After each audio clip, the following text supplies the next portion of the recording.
Iniciar quería como introducir, porque es bien importante que nos detengamos un momentito a pensar en el tema de que la identidad afecta al propósito.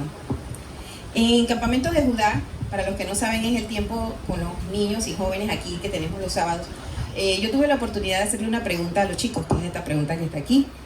¿Todas las personas que habitan el planeta son hijos de Dios? ¿Sí o no? Yo me iba uno por uno preguntándoles y cada uno de ellos pues me contestaba sí o no. Y el grupo, bueno, era un buen grupito y solo dos dieron la respuesta correcta. La respuesta correcta a esta pregunta, porque yo me imagino que varios de ustedes están haciendo también la pregunta y están pensando cuál es la respuesta correcta. La respuesta correcta está en la palabra de Dios. Vamos a buscar en Juan, el Evangelio de Juan, el capítulo 1. Vamos a leer en el Evangelio de Juan, capítulo 1, versículo 12. Yo sé que algunos hasta se lo saben de memoria, ¿verdad? Juan 1, 12, ¿qué dice? Una voz fuerte que lo lea.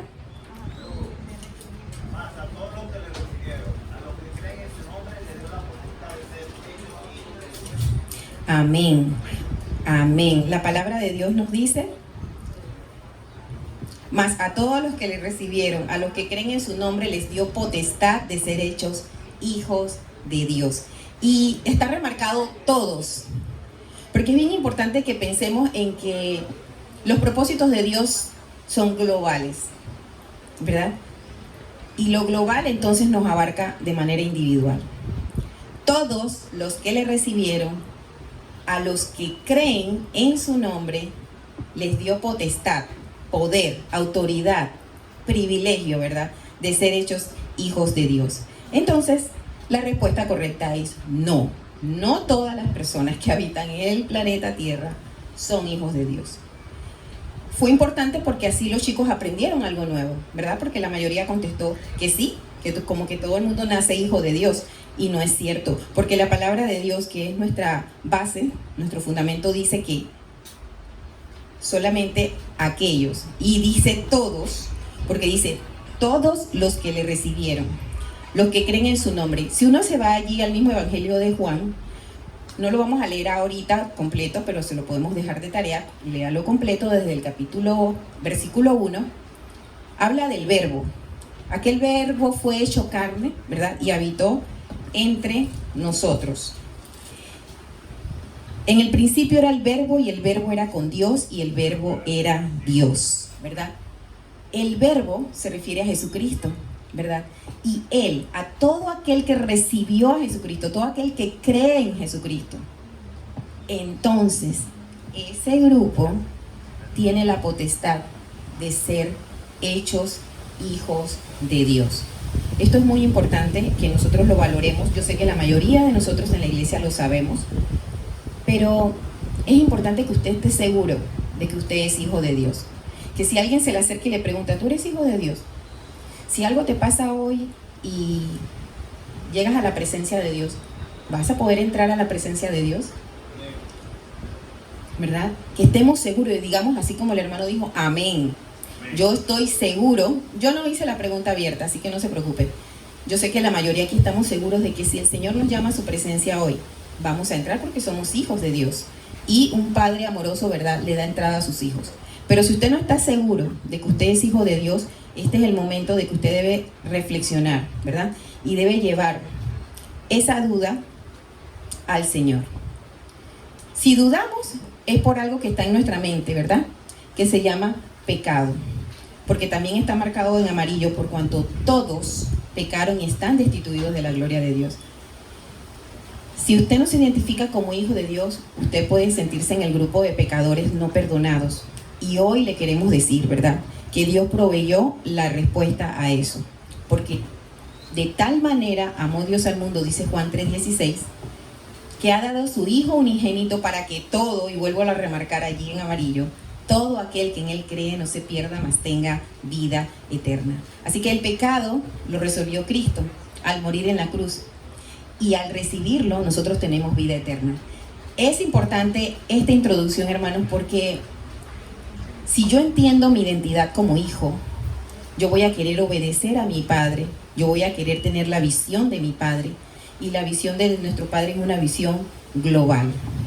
Y nosotros somos llamados como iglesia a llevar ese mensaje a todas las naciones. Como vimos hace un momento, no importa el país, la misma necesidad se tiene como humano, ¿verdad? La necesidad de la vida eterna, la necesidad del perdón de nuestros pecados, todos.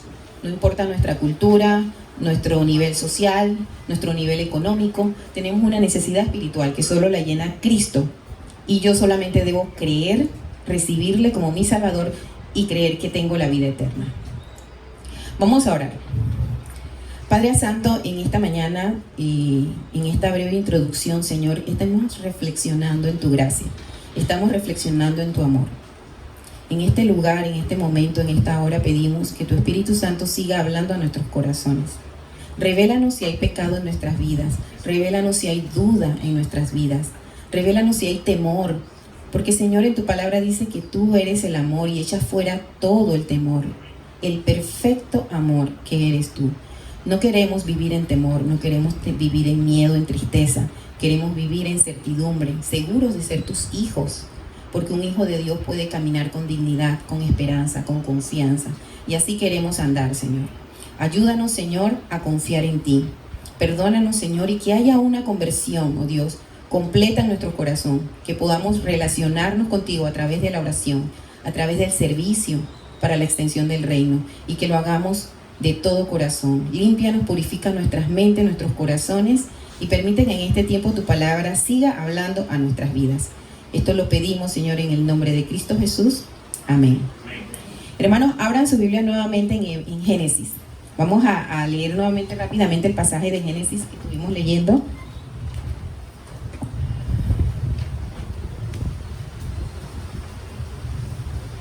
Génesis capítulo 12. Hay una bendición especial allí.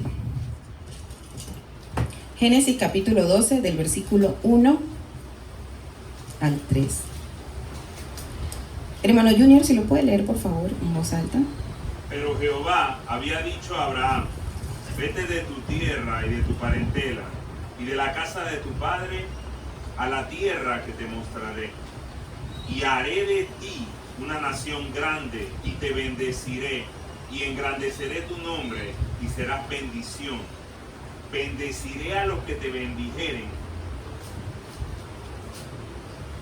Bendeciré a los que te bendijeren, y a los que te maldijeren, maldeciré. Y serán benditas en ti todas las familias de la tierra. Amén. Aquí vemos un pasaje muy bonito en el que vemos cómo Dios bendijo a Abraham.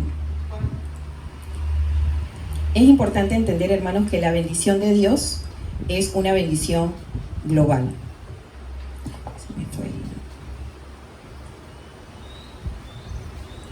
Si vemos allí, el propósito de Dios es bendecir a todas las familias de la tierra. Si yo entiendo que soy hijo de Dios, yo entiendo que mi Padre tiene un propósito, yo quiero involucrarme en ese propósito. Por eso nosotros oramos para que esta bendición llegue a todas las familias de la tierra. Dios no quiere bendecir solo a mi familia, Dios quiere bendecir a las familias de todos los países, de todas las tribus, de todas las etnias que existen, porque Dios no tiene favoritismo, ¿verdad? Dios nos ama a todos por igual, Él no hace acepción de personas. Nosotros debemos entonces vivir para la extensión del reino, orar conforme al propósito de Dios, que es bendecir a todas las familias de la tierra. Esta bendición que Dios le dio a Abraham nos toca a cada uno de nosotros. Y eso es lo que vamos a ver también rápidamente acá.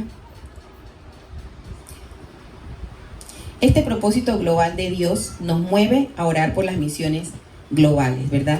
¿Y por qué yo debo orar por las misiones globales? ¿Por qué yo debo orar por personas que yo no conozco? ¿Por qué yo debo pedir que el reino de Dios llegue a ellos? Porque si yo soy hijo de Dios, yo tengo ese sentir de Dios en mi corazón.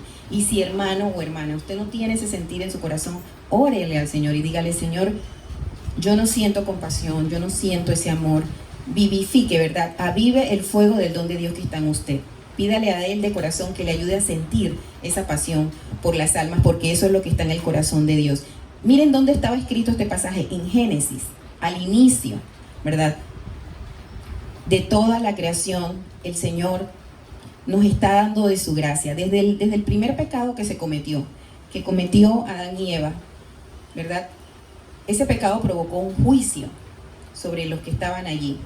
pero a la vez Dios proveyó redención, porque Él prometió, ¿verdad?, que la simiente de la mujer, o sea, Cristo, iba a herir a Satanás, que fue el engañador, el que nos sumergió, ¿verdad?, en ese engaño del pecado. Él proveyó, Dios proveyó, pero vemos que el marco de esta bendición de Abraham está en todo lo que pasó en el Edén, en lo que hizo Caín, ¿verdad?, con su hermano Abel, el primer homicidio. Estuvo enmarcado en el tema de que la maldad aumentó tanto en este mundo que Dios envió un diluvio para hacer como un reinicio con la familia de Noé. Luego de ello los hombres volvieron a pecar, se llenaron de arrogancia, construyeron una torre que querían llegar a ser, ¿verdad?, al nivel de Dios, ¿verdad? Y ahí Dios confundió las lenguas, ¿verdad?, para demostrarle al hombre que Él es el soberano.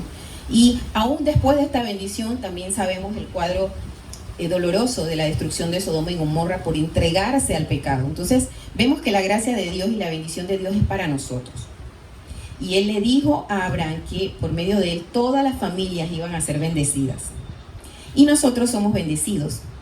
Vamos a ir viendo también en nuestras Biblias otros pasajes que muestran cómo nosotros podemos ser, cómo nosotros hemos llegado a heredar esa bendición, que es por medio de la fe. Vamos a abrir nuestras Biblias en Gálatas 3 y vamos a leer varios versículos, desde el versículo 6. ¿Cómo esa bendición de Abraham me llegó a mí? ¿Cómo se puede decir que yo soy heredero también de esta bendición? Bueno, la Biblia nos lo deja claramente en este pasaje. Gálatas, capítulo 3, los versículos 6 al 14. Yo los voy a leer. Dice así la palabra del Señor. Así Abraham creyó a Dios y le fue contado por justicia. Sabed por tanto que los que son de fe, estos son hijos de Abraham. Ya se da cuenta por qué nosotros heredamos esa bendición como linaje de Abraham. Porque los que son de fe, estos son hijos de Abraham. Y la Escritura, previendo que Dios había de justificar por la fe a los gentiles, hago una pausa, gentiles se refiere a todo ese grupo de personas que no son judíos, que ellos catalogaban extranjeros, que ellos catalogaban incluso paganos, ¿verdad? Dice la palabra que había de justificar por la fe a los gentiles, no solo a los judíos. Dio de antemano la buena nueva a Abraham diciendo, en ti serán benditas todas las naciones. De modo que los de la fe son bendecidos con el creyente Abraham. Porque todos los que dependen de las obras de la ley están bajo maldición. Pues escrito está, maldito todo aquel que no permaneciere en todas las cosas escritas en el libro de la ley para hacerlas. Y hago una pausa aquí, hermanos. Ustedes saben que cumplir con toda la ley realmente, humanamente, no es posible. Siempre vamos a fallar, ¿verdad? Aquí la palabra nos deja muy claramente a través de esta exhortación del apóstol Pablo. Seguimos en el versículo 11. Y que por la ley ninguno se justifica para con Dios. Es evidente porque el justo por la fe vivirá. Nosotros vivimos por fe. Nosotros no vivimos cumpliendo una serie de reglas y normas. Nosotros vivimos por fe. Y la ley no es de fe, dice el versículo 12, sino que dice, el que hiciera estas cosas vivirá por ellas. Cristo nos redimió de la maldición de la ley, hecho por nosotros maldición. Él, Jesucristo, se hizo maldición, porque está escrito, maldito todo el que es colgado en un madero. Y Él recibió toda esa maldición para ocupar nuestro lugar, para que nosotros no heredáramos maldición. Dice el 14, para que en Cristo Jesús la bendición de Abraham alcanzase a los gentiles, a fin de que por la fe recibiésemos la promesa del Espíritu. Así que por la fe de Abraham nosotros hemos recibido, ¿verdad?, también esta fe. Y hemos recibido la promesa del Espíritu, porque el Espíritu Santo es quien nos convence de pecado. El Espíritu Santo es quien nos hace entender en qué yo estoy actuando mal. Porque cuando el Espíritu Santo no ha tocado mi vida, yo peco y yo actúo a mi criterio y yo justifico mis acciones y tengo mi propia forma de pensar y digo que es la correcta. Pero cuando el Espíritu de Dios toca mi mente y mi corazón, yo empiezo a entender lo espiritual y empiezo a ver cómo mi Creador y Sustentador ve las cosas y cómo yo debo actuar. Entonces, Él es el que mueve nuestras vidas. Si usted no es una persona que ora, probablemente es porque no está ejercitando el Espíritu Santo en usted. Quizás está contristado porque está practicando malos hábitos. Cada uno puede examinarse a sí mismo y decirle al Señor con toda sinceridad, yo quiero vivir como un hijo tuyo. Yo quiero sentir la dirección de tu Espíritu Santo en mi vida. Yo quiero tomar decisiones orando, confiando de que tú vas delante de mí. Así vive el cristiano. Y cuando nosotros vivimos así, nosotros queremos que otros vivan así también. Nosotros queremos orar, nosotros queremos servir para que otras personas vivan así también. Así que, hermanos, la exhortación de nosotros en esta mañana para nosotros es que nosotros entendamos que hemos heredado una promesa, hemos heredado la fe, hemos heredado la salvación, ¿verdad? Por fe. Y nosotros debemos entonces compartir con otros este mismo mensaje de salvación.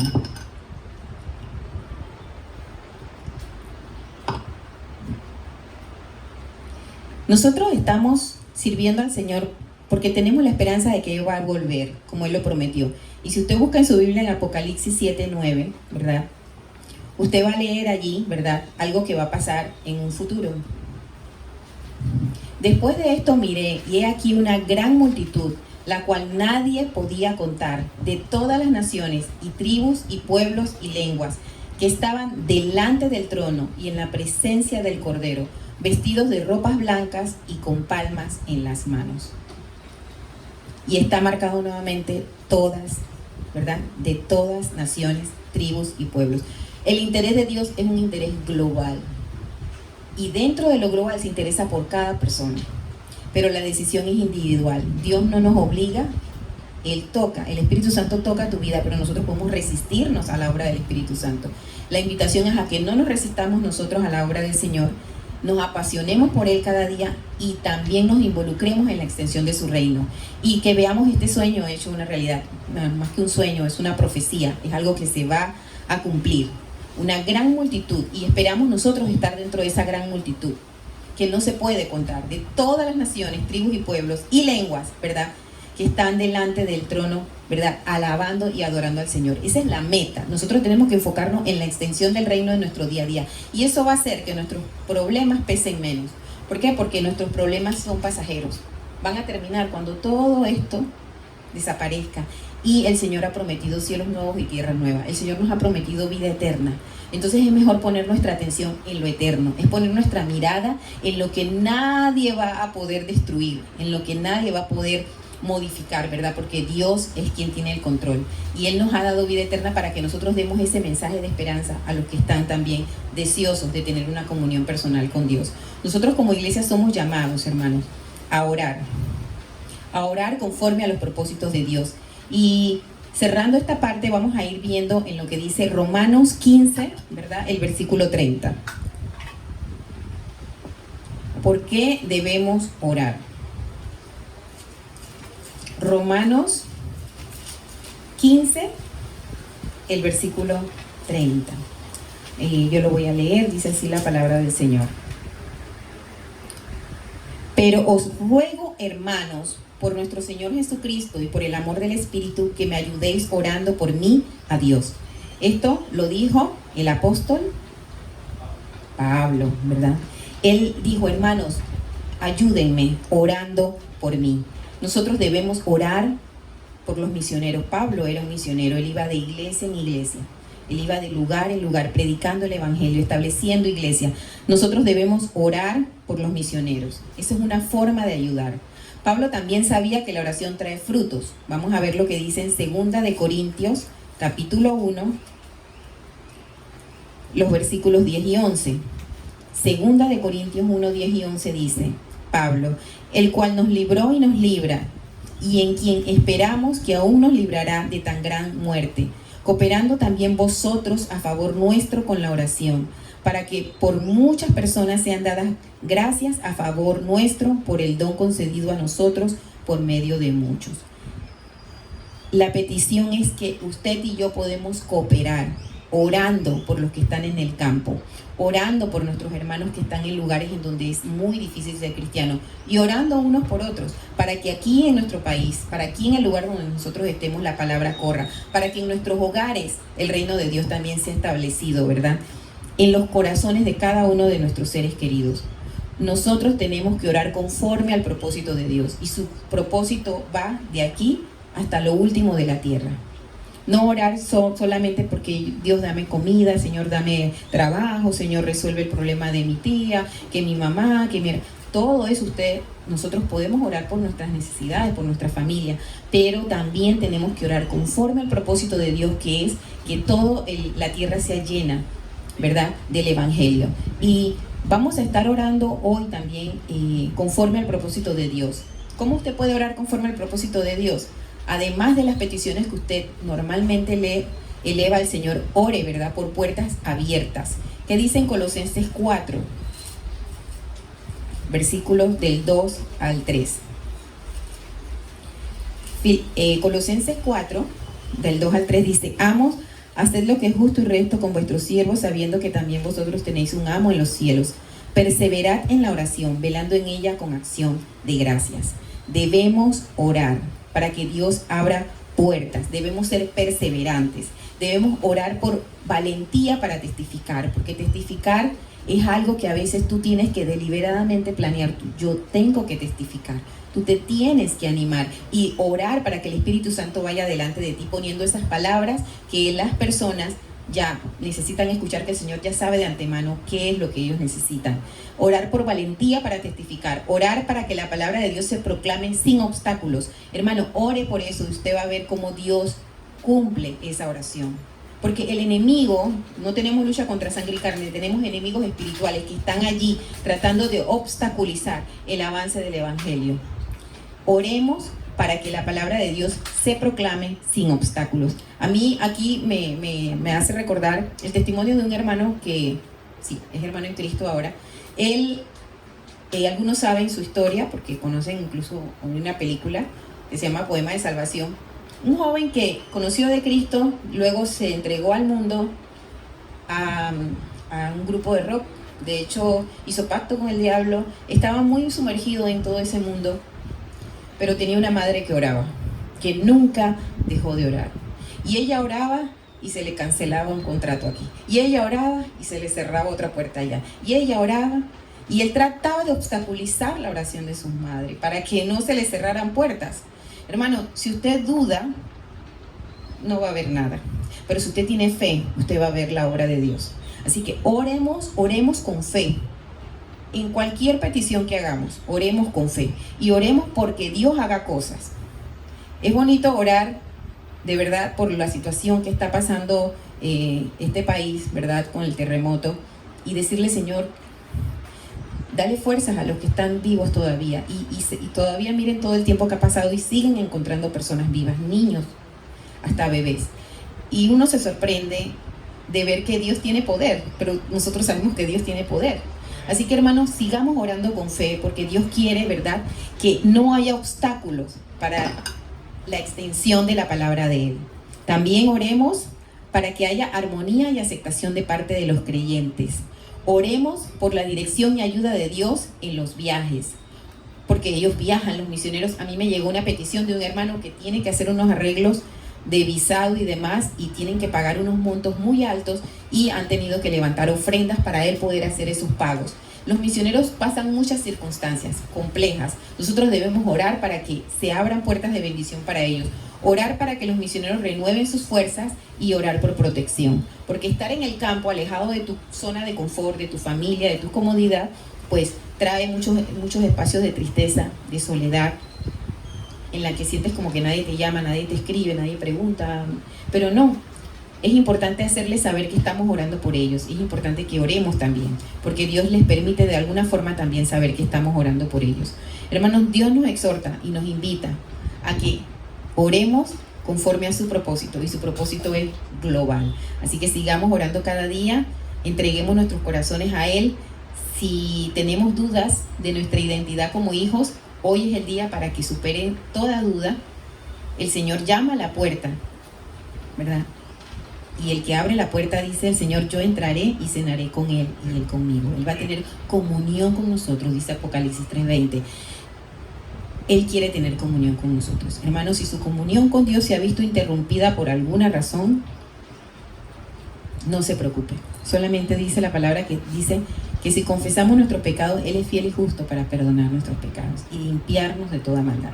Renueve su comunión con Dios órele a Dios, siéntase seguro y confiado como hijo, y también pídale a Él que le ponga en su corazón el orar por otros, por esas personas que sufren, y orar por los que Él está llamando aquí también, porque aquí vemos personas y hoy estamos aquí, pero no sabemos cuántos de aquí el Señor mañana les va a llamar a ir al campo misionero, ¿verdad?